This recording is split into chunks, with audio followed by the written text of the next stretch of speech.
some thoughts about True Detective Season 1. So I started watching it because I saw this tweet and I was like, fuck it, time to see it. Maybe it was these phrases, like I can smell the psychosphere, or this place is like somebody's memory of an abandoned town, or I don't sleep, I only dream. These are actually said pretty early, I think. At least the psychosphere one and the I only dream one, those are said like pretty early in the season. Maybe S1, episode 1, episode 2. And I don't know, I saw these tweets and I was like, fuck it, let's see it.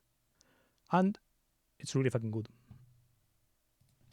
And yeah, basically, I wanted to list out some thoughts before continuing with what I wanted to say, which was saying some random topics on some random train of thoughts that the show gave me. But this is like thoughts about the actual show, and it's good. I liked a lot all of the things that it, like how it depicts Louisiana, I guess, right? Louisiana was kind of entering my mind because of Red Dead Redemption 2. So I've been playing Red Dead Redemption 2 like the past couple of weeks, well, the past couple of months, maybe month and a half or so, and there's an area, Saint Denis, and the state is called Lemoyne, I think, and that is basically Louisiana, right? And it's based in like this old time period, so like early 20th century, late 19th century, and it depicts these kind of swampy regions, these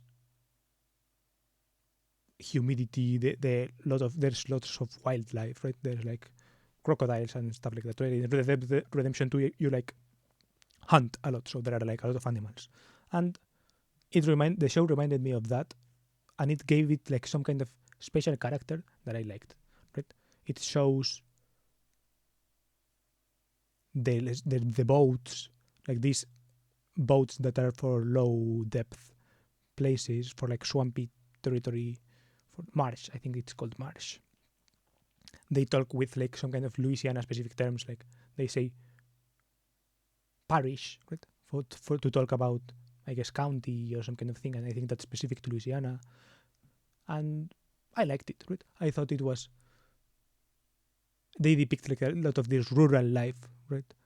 These places that are really disconnected between each other because they are the rural world, and kind of like this low life. And I don't know, I mean, in my romanticizing poverty era, so I thought it was like interesting to see, right? I thought it was interesting to see in a way that has a lot of character. So I liked that. I also liked when they talked in a cop-like manner. So like a detective or like the detectives or something. This Rust and the other guy that I forgot how he's called, Marty. They talk in this way where they are always saying like like the military, that they always talk in like initialisms, saying only the first letters or something. So instead of saying like bodies, right, they say like BOs or something like this, or BDs. Yeah, no, DBs, dead body, right? So DBs. They say DBs, and they say like this. I don't know. They use like this cop slang. They talk about like the prisons around there, right? He spent like 4 years in Moy. I don't know. I forgot the names. In Albany or stuff like that. And I like those kind of shows where it seems realistic, and it immerses you in the vibe. I like that. Then I like the phrases that she mentions in the tweet, the psychosphere ones, and yeah, Rust's character is pretty fucking.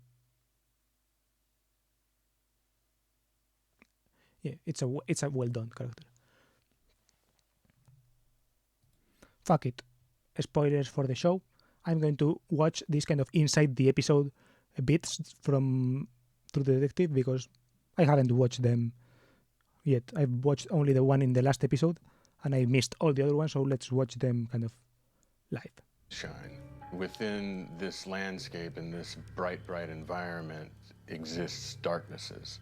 The same way we're establishing cohle and hart with as much nuance as possible as dimensional human beings, we want to establish this landscape as realistically as we can not only on its own, but in a background for our main characters as something they live in and that affects them and surrounds them. And so I think what you begin to take away from it is a sense of the economic scale, a sense of the importance of religious spirituality. That tree where we shot the crime scene is on a real cane plantation, real farm, an active one. The tree on its own is a very stark, evocative image just based on the simplicity of the lines and then the focus of the tree. Symbolically, it has many forms because its features mirror so many forms. It's the fountain of life, the branching veins and capillaries. It's what the human nervous system and all our arteries look like. So the tree itself is iconic. A lot of those symbols, they carry historical and anthropological significance beyond what is on the surface of our narrative. Hey. Whoa. Dreamer.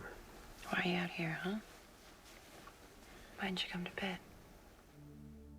Marty has a family that we already see from the first episode he's not able or possibly willing to give more time to. There probably is a general unhappiness. I think in Maggie, it's a sadness. It's a nostalgia from the past, hoping that maybe it's just this case, and after this next case, everything will be okay. We get a picture of what Marty's life looks like, and in Cole's reaction to Marty's life, we get a picture of what Cole's life looks like. You don't drink with me or the boys. And you gotta get a load on before you visit my family. I didn't mean to. The drinking was a way to cope with the fear he probably had inside himself of what it was going to be like, not only to face the children and also meeting his wife and being evaluated and studied in that sense. I think what at least allows him to stay is that it wasn't as bad as he thought it was going to be, along with Maggie engaging him in a way that he hadn't been engaged by Hart, asking questions about himself and forcing him to answer with honesty. Baby, trust me, you do not want to pick this man's brain. This is gonna happen again. This kind of thing does not happen in a vacuum. I don't think either of them have ever come upon a crime scene like this before, so their approaches in terms of how to handle it, I think Hart goes back to the book. By following the steps, he feels certain they'll get to the murderer, and Cole is more based on instinct and about psychological behavior. Cole also runs on a more hyperactive brain. Which, to people not so inclined towards those types of perceptions, would tend to be unsettling. Okay, what's that mean? Means I'm bad at parties. Let me tell you, you ain't great outside of parties either. It sets a kind of tone for the contradiction of both the men in this series as they begin as partners and the monologues allowed by them in 2012, I think, give you a clear idea not only of who those men are now, but the sort of narrative you're going to watch, which in some ways is the story of how they got to be who they are in 2012.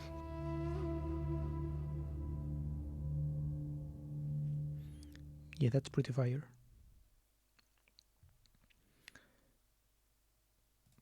This is just from the first episode, and on the first episode already it was good, right?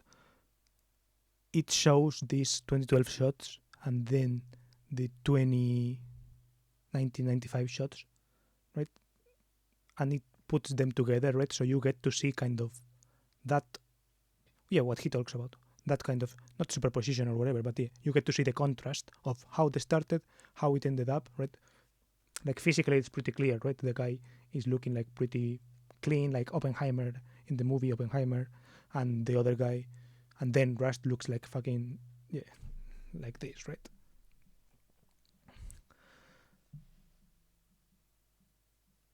The character of Maggie is interesting throughout the whole season.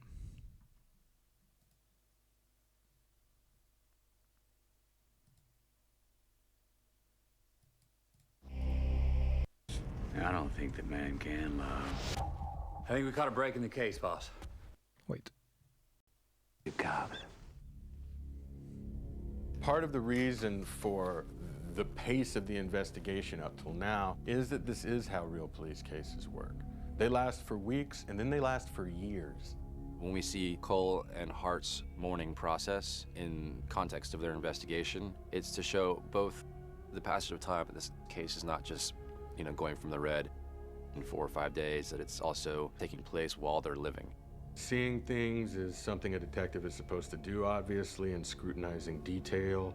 Every episode is going to have revelations, and things will move forward. But I want our revelations to be matched by the revelations we observe in character. Kind of strange. Like you might be dangerous. Of course I'm dangerous. I'm police. I can do terrible things to people with impunity. So we learn about Cole's history. You get a fairly full accounting and where he came from that on the surface might not explain but illuminate some of his more misanthropic tendencies. Your mom's still alive? Maybe. And we learn a lot about Marty's other life. When he's forced to be the family man, I think he's internally suffering. I come home to one place where there's supposed to be peace and calm, and you throw this Who shit. told you that? It's not always that way. It's not supposed to be. It's supposed to be what I want. You get a sense of what he thinks a family is supposed to serve and the sense it's supposed to serve him. Hart has an environment which provides him boundaries and rules. Cole has really no restrictions on his life. By pulling himself away from society, Cohle has a much more clear sense of his place in the world and what he doesn't want to do. And yet he adheres to a very strict code. He believes his redemption lies in countering the world and not averting his eyes. And I think the reasons they're at odds are more nuanced than what we've seen before. It's giving you a familiar trope. 2 cops don't exactly get along, fairly new partners, working a big case. But the reasons they don't get along, I think, are very particular to these particular individuals. This is the way these men process the world and deal with things. Maybe we got started on the wrong foot there.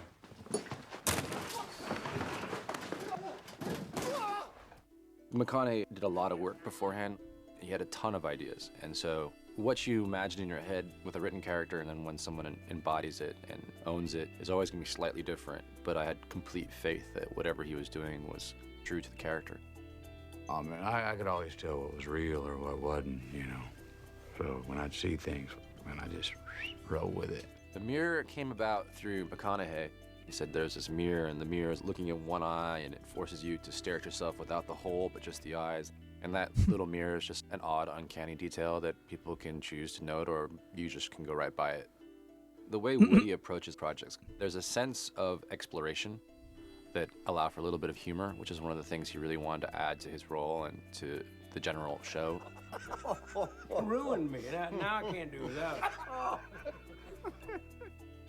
We're left at the end investigatively with the idea that there are signs literally littering the landscape that bear the mark of the man they're looking for.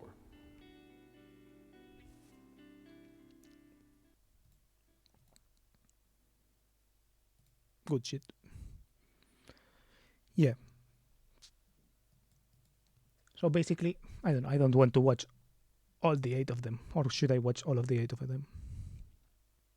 A dream that you had inside a locked room. A dream about being a person. So the locked room refers to a type of mystery that seems on the surface insoluble. And that definition of the locked room translates into Cole's metaphysical digressions, which is that your life is what you experience, and more than that, it's what you think of what you've experienced.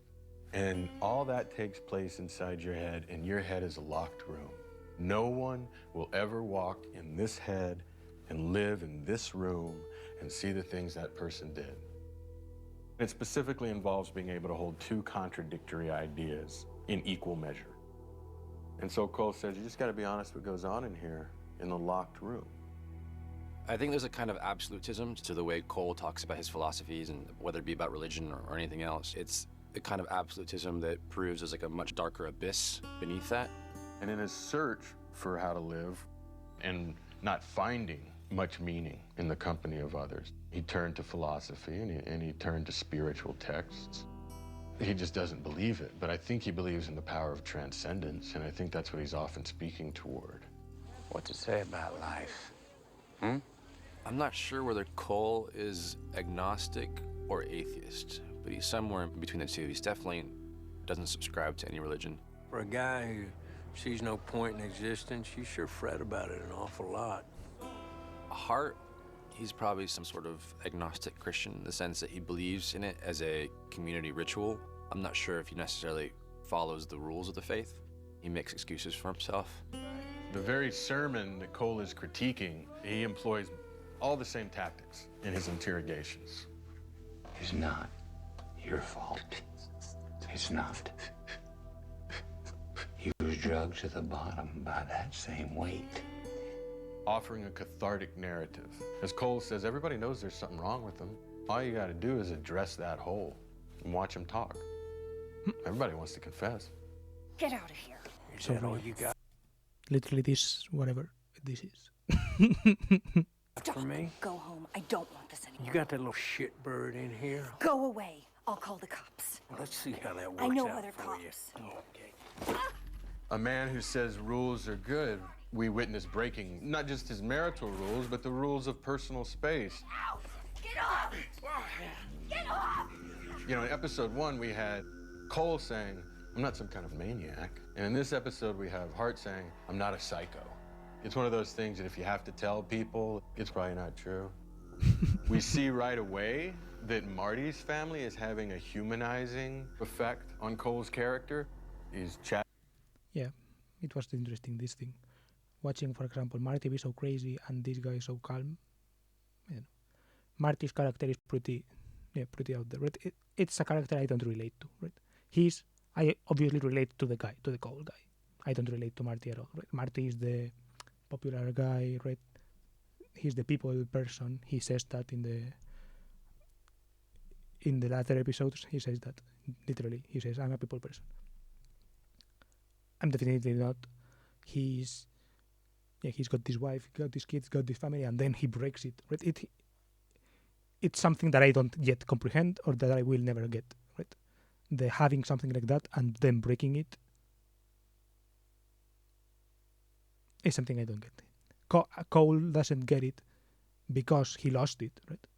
So in that sense, I don't get it in that way. I'm not sure if I relate to the sense of loss that he has, right?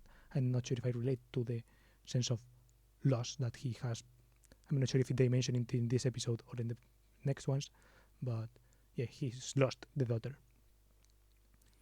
I don't have a loss like that, but I relate more to the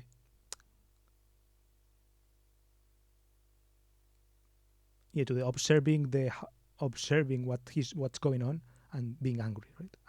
I relate to Cole's character in that sense, right? In being angry at the situation. Chatting comfortably about himself, and he's watching those little girls. And Marty, who hasn't been home with the family, while he was away doing God knows what, another man mowed his yard. What the hell do you think you're doing, man? At my house when I'm not here? So you're watching some kind of territorial dispute that has deep psychological underpinnings, but on the surface is almost comedic effect. What am I going to do? Admit to jealousy over my lawn? For the first time. Yeah, that was pretty funny, right? Pretty good tactic of the show, right? Really clever, right? It's a well-made show. It's well-made in the sense that, yeah, they get that part right?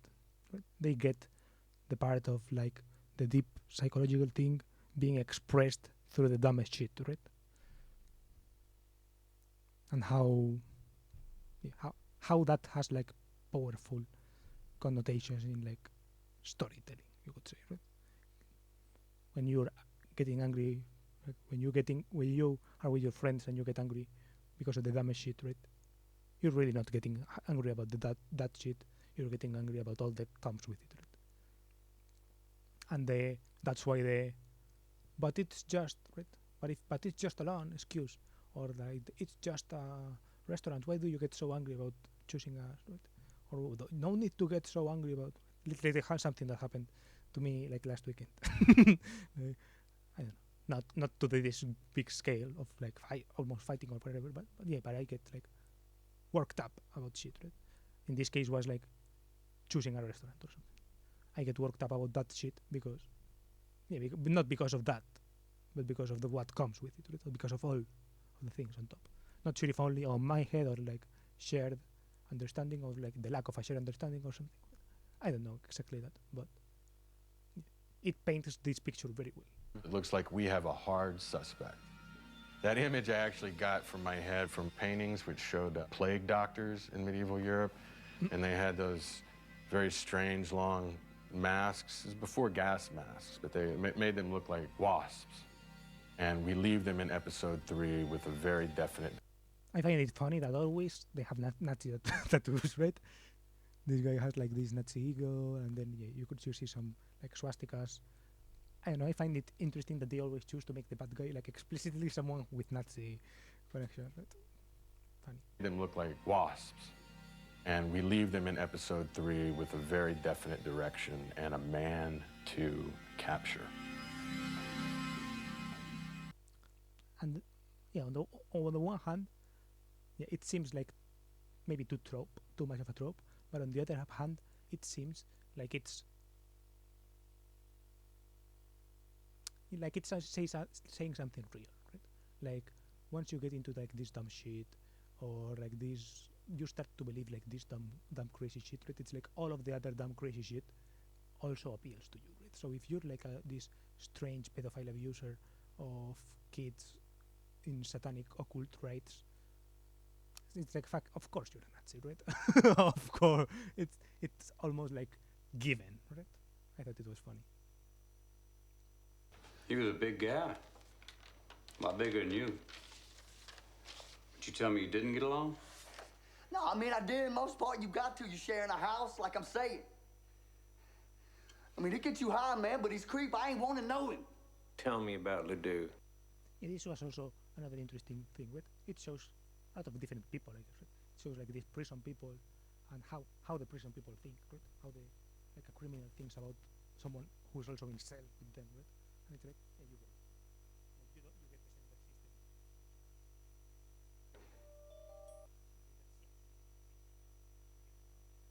The title has reference to areas of law enforcement, in that who goes there is the famous long-standing sentries call, the guardsman's call, who goes there. This episode, if it has a unified theme, it would be identity and the masks people can wear. We both see Hart's double life revealed and exploding in his face. And then he has to lead a different kind of life as he's kicked out by his wife and living basically with cohle. I love you, honey. I ain't giving up. Marty's obviously going through his own personal crisis, and the work at this point is something that can keep him afloat. And when the two men join up, there's a sort of passing of the baton that occurs, where now the narrative is going to go mostly towards cohle, whereas in the first half, the narrative was mostly Hart.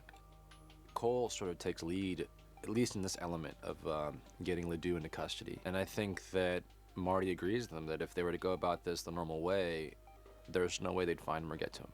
Cohle has to adopt his old undercover identity that he had before he joined state CID in order to get close to a motorcycle gang that their suspect, Reggie Ledoux,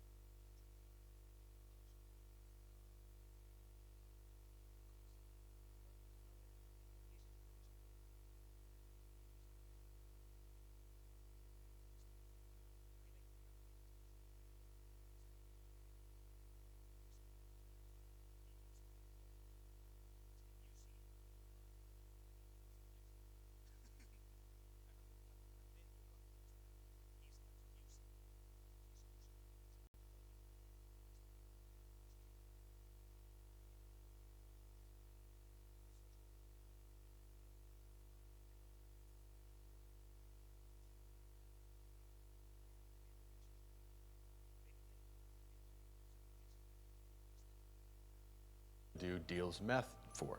Hey, Get a line on their supplier. Confirm it's the due. Bring him in. In order to do this, Cohle has to once again transgress the laws of man in order to serve a higher moral function. So he steals cocaine from the evidence locker, and if that looked too easy, it was that easy back then. They really should have a better system for this. So he goes along, hoping, like any decent guy in his position, to mitigate the damage and to snatch his man away as soon as he can. You got my word. You back me on this, I back you. The first thing I saw in the stash house sequence was a moment of real-time action taking place over like 10 to 15 pages. Usually we're jumping around in time or jumping backward and forward in time. So knowing that we were going to be locked into this moment, it was the perfect opportunity to just run one long take where a lot of things are happening, a lot of variables are at play. We follow Cohle.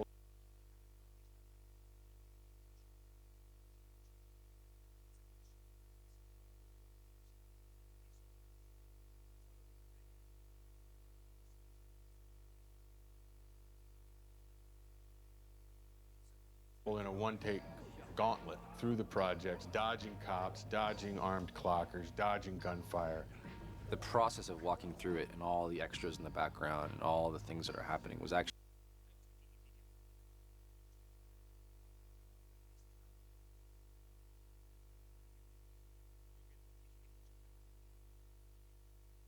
pretty wild and hard to manage. So we had maps drawn, like I had maps drawn the path, where these things were going to happen so everyone can look at it from a top down, understand how this whole choreography was going to play out.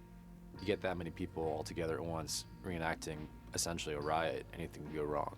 Even if we already know that Cohle survived because we've been seeing him in 2012 interrogations, it was extremely important that the tension is maintained throughout, so that as an audience, you're able to experience whatever fear he might be having at that moment, but also experience the consequences of that decision. Shit. You visited a lot of gun shows? It's just some stuff I kept in case some work came back on me. The interesting moment, too, is trying to figure out what to put in that locker that felt real and didn't feel like we were just trying to make him look like he was some kind of action hero in his previous life, but somebody who'd lived a kind of existence that had been shut away but not completely forgotten. And that's our first clue that this man used to be something else. In this sense, the identity we see Cohle take on, in some way it's like we're seeing the man in his element for the first time. He knows he's gonna have to do drugs in order to be with these guys. They're gonna test him. They test him, so he does them. And we see how far Cohle is willing to go. And so, while we did not fully catch up to the monster, we end with Hart and Cohle fleeing the scene of the stash house robbery, even as the Beaumont police converge and firefight breaks out. And Cole's managed to kidnap Ginger, his contact, who is going to have to lead him to Reggie Ledoux.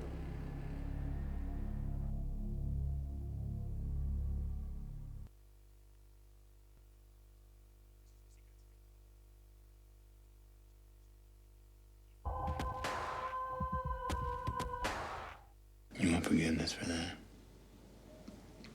Yeah. Say it. I want it. You want what? Forgiveness.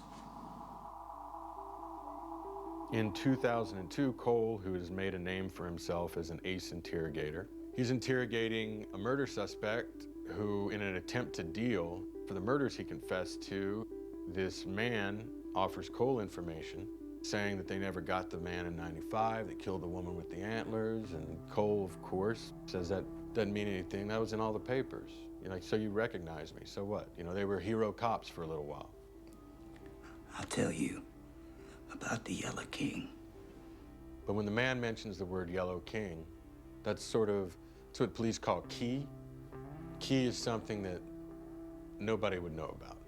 Yellow King, Carcosa. Nut job.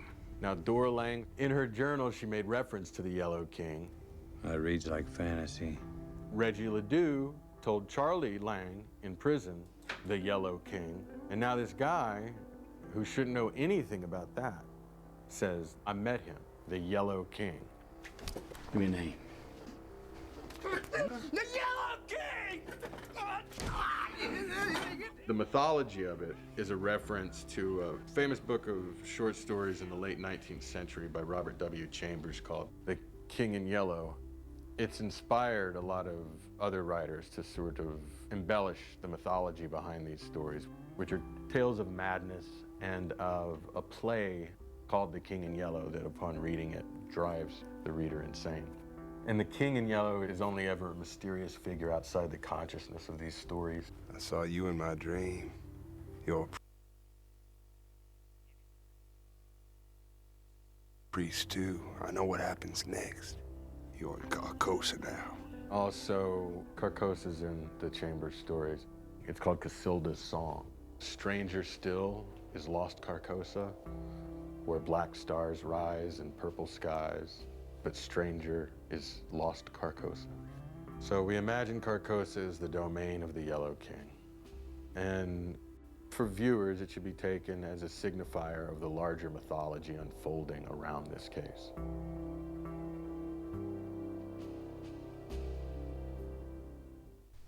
I tell it the same way that I told the shooting board in every cop bar between Houston and Biloxi. And you know why the story's always the same, 17 years gone? Because it only went down the one way. Episode 5, The Secret Fate of All Life. We learn one of the things that the series has been hinting at throughout, which is that what you're saying happened and what happened is not the same thing. We had the opportunity for the unreliable narrator, where Hart and Cole's version of the story, both in 2012 and to the shooting board, was grossly different from what actually happened. It's chaos.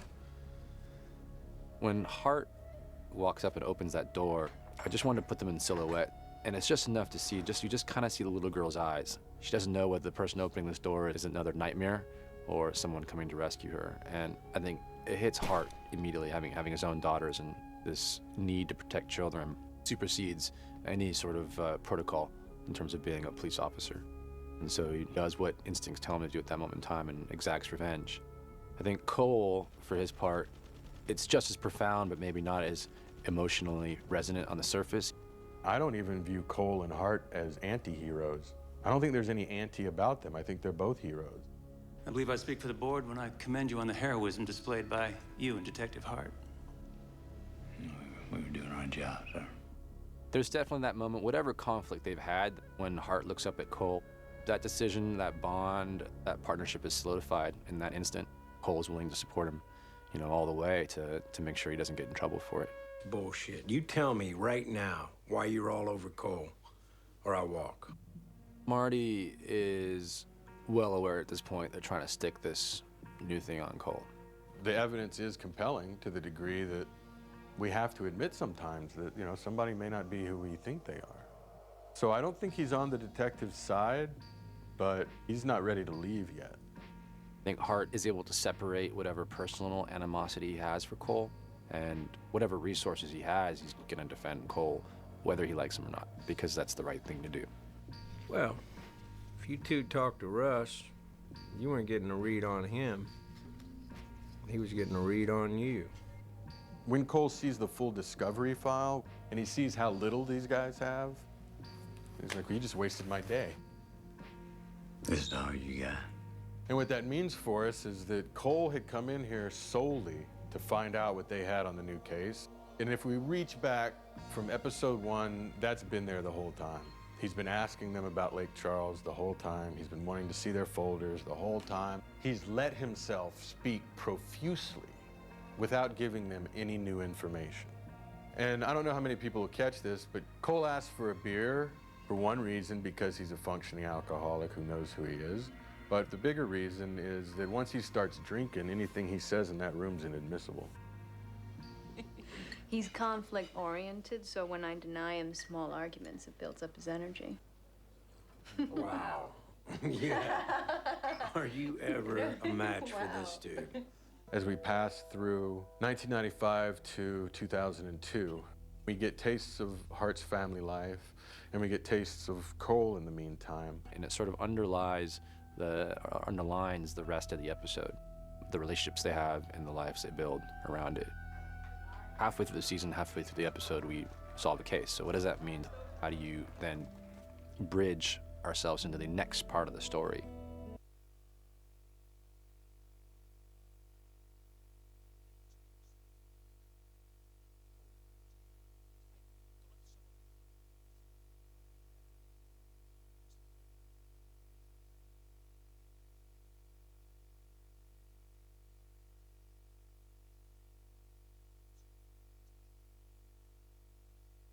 It appears that the man or one of the men from 95 is still active.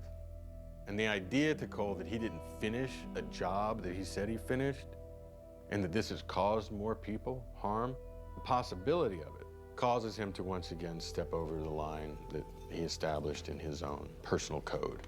So what you thought was over isn't over. As Cohle says, there's no escape.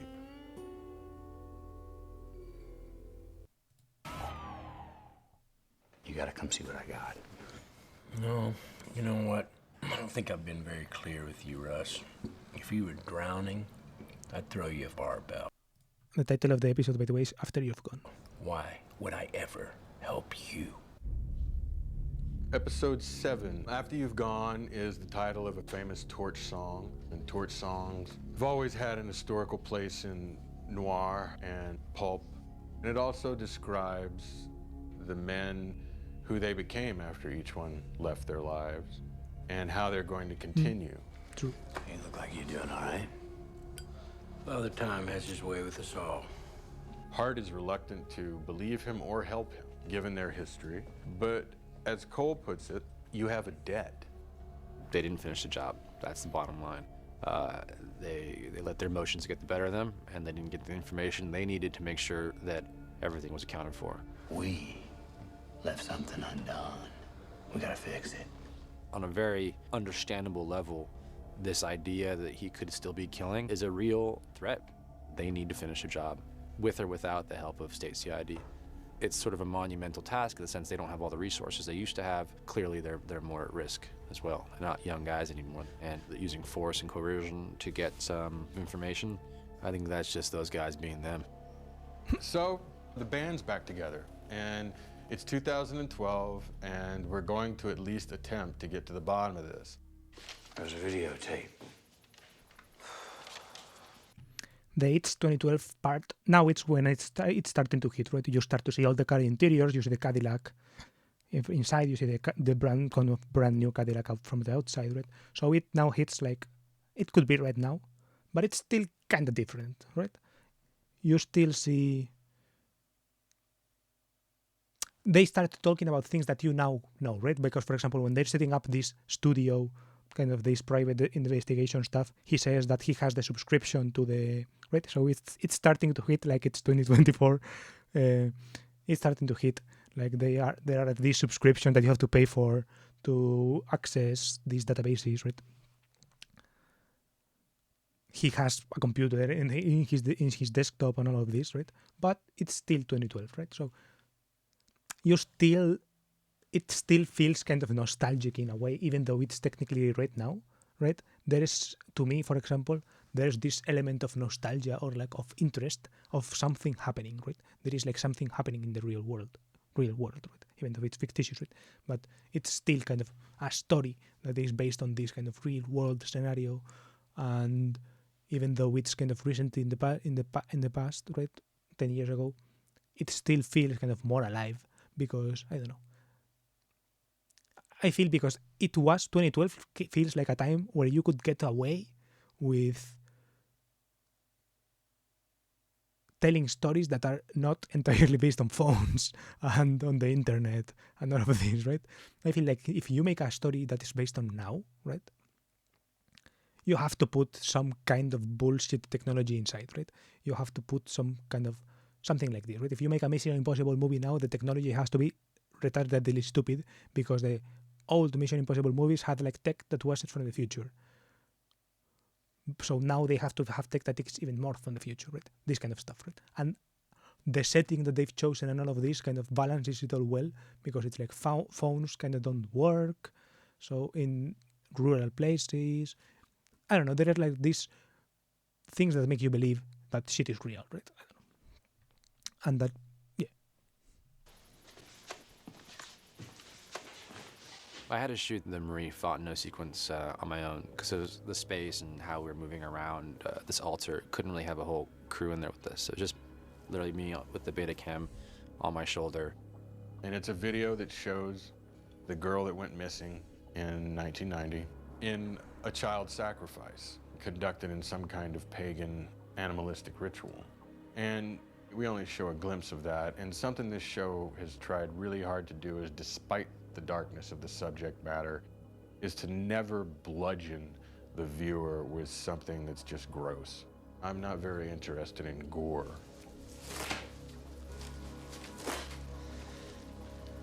That's interesting. That's an interesting perspective. I thought of that while watching it, like not about the gore part. I thought about it when they shoot the guy in the head. I'm not sure if it's too gory of a shot. I don't think it's that gory. It has a little bit of goriness, but not super gory. But I think of this like in the sexual scenes, right? Especially because it's HBO, right? So when he's fucking the girl, like this guy, when Marty's fucking like the young woman, I did feel a little bit like, okay, they're not gory, but this is not a show to watch. Not that it's not like I categorize it as like I wouldn't love watching it with a family member by my side, but it could be mostly tolerable, right?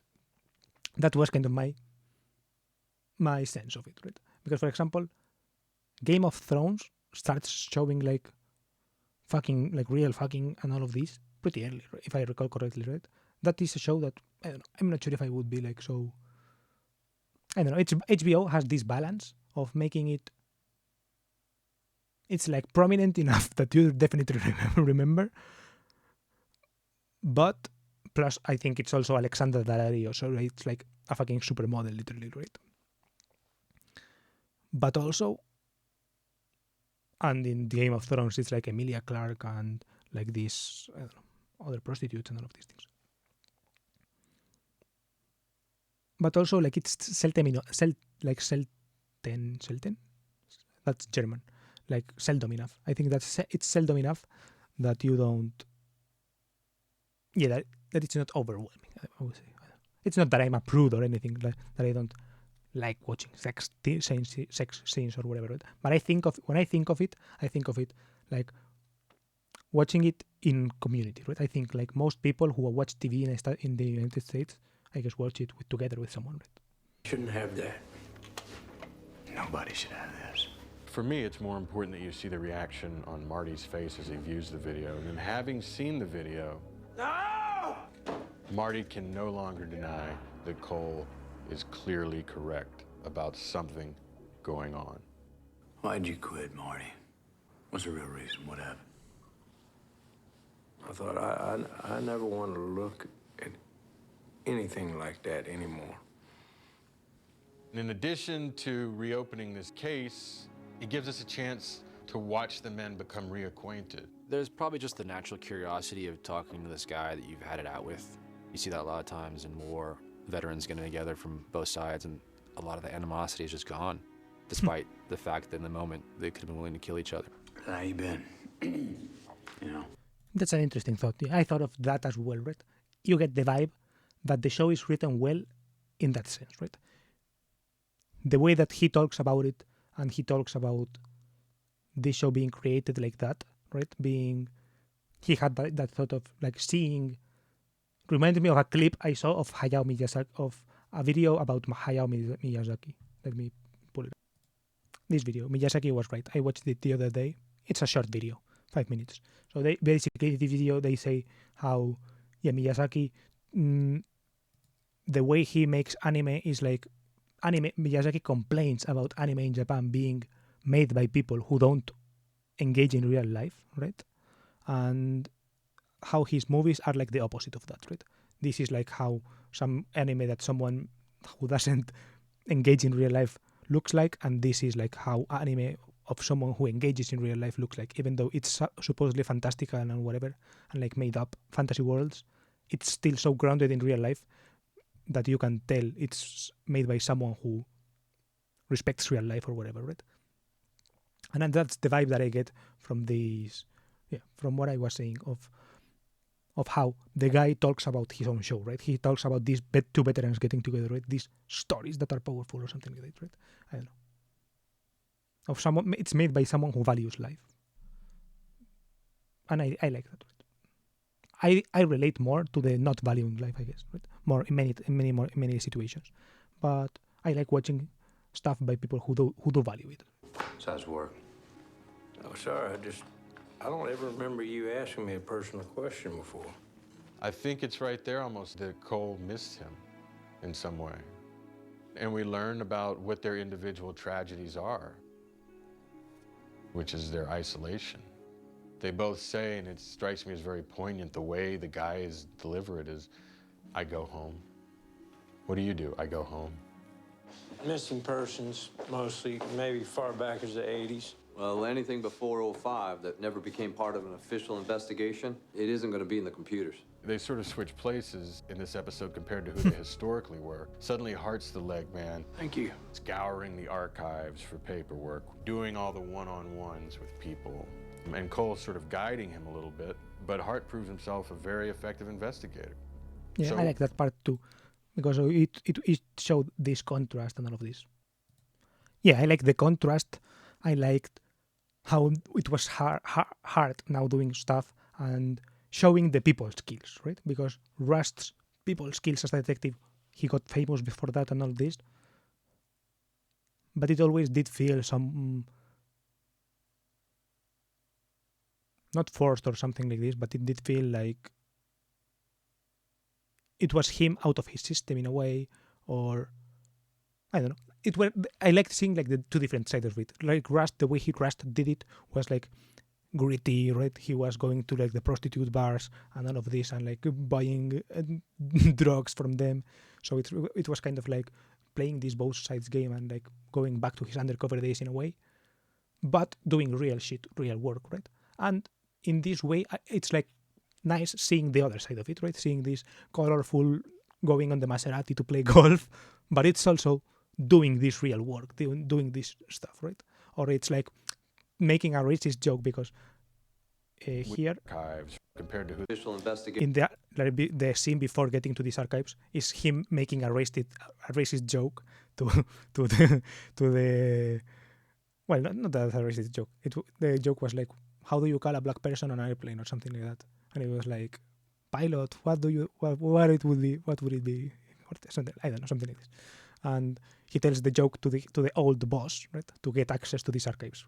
Historically were suddenly, and it was funny, right? So it's like these both approaches and how they're both effective in that way, and they both contribute to the case and to contribute to getting like real information. It's like showing the good qualities of both people, right, and how they both contribute to that for that good cause, right? So it's like even behind the good cause there is like this deep, dark, secret. Well, not secret, but yeah, the pedophilia thing and all of this, right? There is this strange thing, and this actually the dark webs penetrating all of the Louisiana police, like state police, and all of this. They cannot both bring themselves, right? And Hart bringing his jolly self is a good part of the show. Only Hart one-on-ones with people, and Cole's sort of guiding him a little bit, but Hart proves himself a very effective investigator. So we end with the 2012 investigation by Hart and Cohle, taking them into a dangerous area and threatening a sheriff with a gun, while finally getting a clear, definitive look at our killer.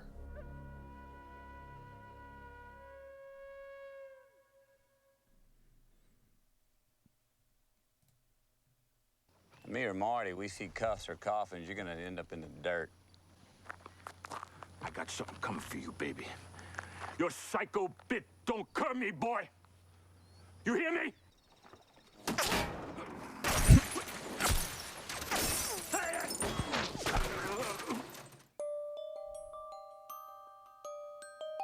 When we approach episode 8 with the title Form and Void, this not only represents the most fundamental of the binary opposites we've been making drama of throughout the season, but it also represents the dilemma that Cole's walked for some time, which is why life instead of the alternative.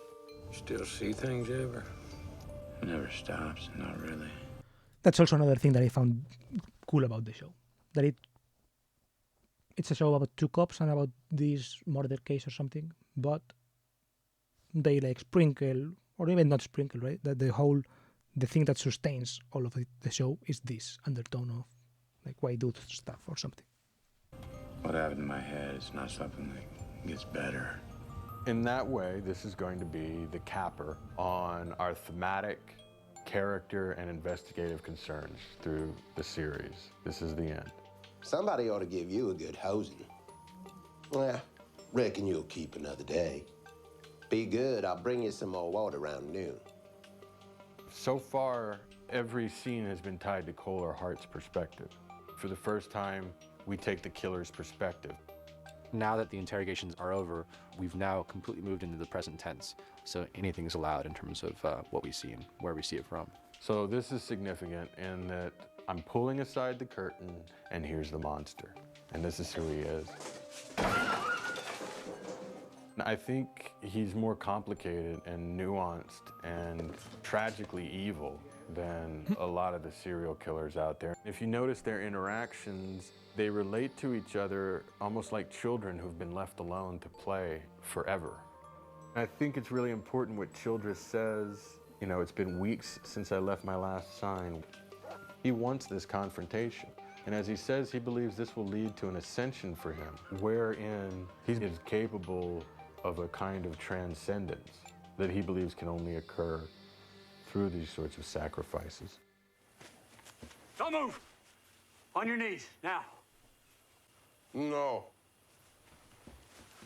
The chase for Childress eventually leads them into a series of tunnels, and we find what was a smaller scale articulation of the killer's psychotic mythology and mindscape is now writ large inside this space. I mean, the twig sculptures are now things you have to walk through.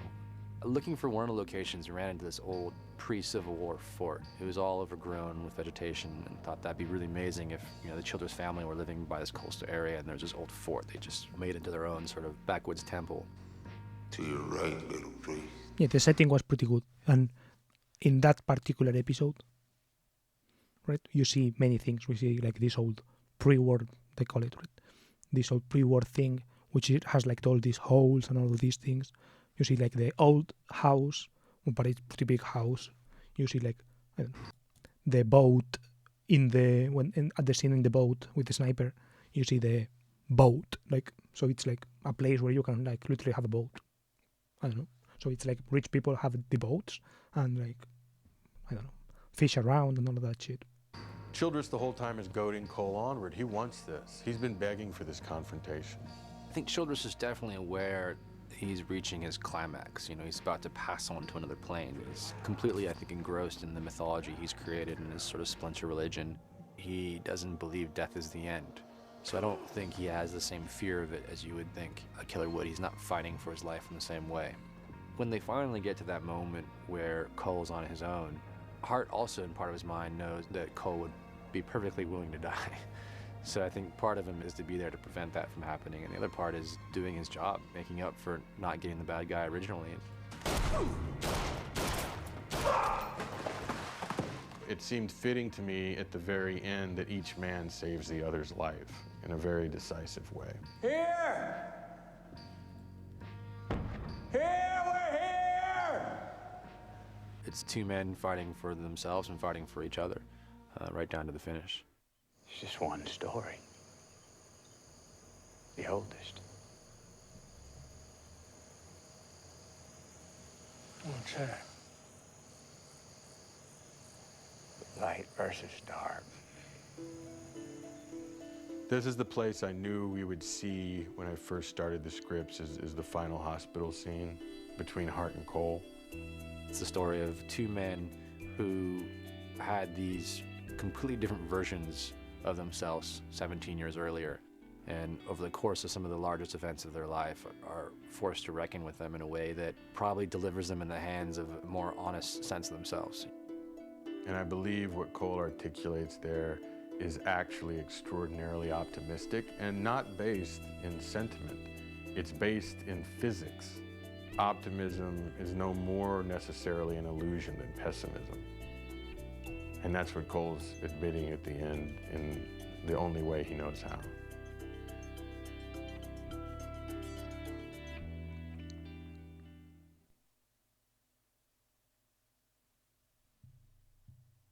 That was it.